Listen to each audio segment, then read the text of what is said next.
Okay, let's walk through how to use task templates in Slingshot. So you can see here that I have a blog post that has all of these different assignees, and it has some start dates and due dates. And a blog post is something that we regularly do within, let's say, a marketing department.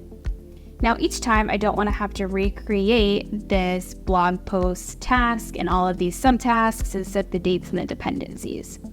So what we're going to do is we're going to come here to the overflow, and we're going to save as template. Now I'm going to pick what assets of these tasks I want to save. So I want to save the assignees. For this, it might not make sense to assign or to save any attachments, but you might want to. I'm going to save the dependencies. I'm not going to save the descriptions, and I do want to save the dates in priority. I'm going to click continue.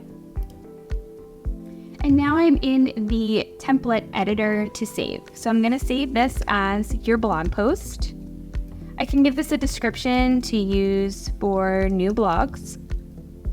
Now, when it comes to remapping of dates, which is going to map everything that you see here on the right-hand side, you can choose whether or not you want to include weekends in these calculations or not.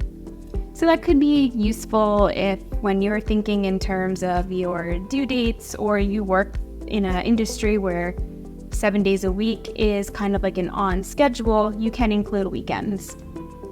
Your schedule type is either by start date or due date.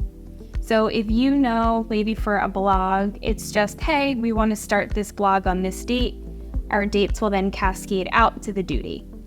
If it's something like a product launch, and you know that you need to be done with your product launch by a certain date, you would want to use due date. So then all of your dates would cascade backwards.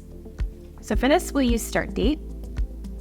And I already have saved everything as you saw in the previous screen, but you can also edit these. So for example, if you know that the blog outline might not take these full amount of days, maybe it will take 2 days, we can change this from 7 to 5. So now the blog outline will have 2 days to be completed, and then the draft copy can start. And you can kind of edit all of these different fields, and you can go in and change all of the values within here if you want. And then you just have to click create. Now to use your template is very easy. So say you want to now kick off a new blog. We'll come here to the drop down, and we're going to add tasks from template.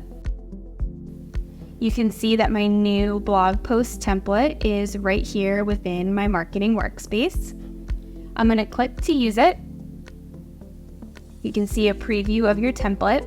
If you have permission to edit this template as an owner, you can edit it from here as well. Say you need to make a change that you see as you're looking at your template. And then you can click use. So I'm going to use this, and I want my start date to be, let's say, the 13th. That's when I know that we'll start on the blog, and then I'll click create. Slingshot then creates all of these tasks. It pre-populated all of the assignees. It cascaded out my dates based on my start date of the 13th. And now I've saved a ton of time where I don't need to manually create all of these tasks, assign these assignees, and set these dates.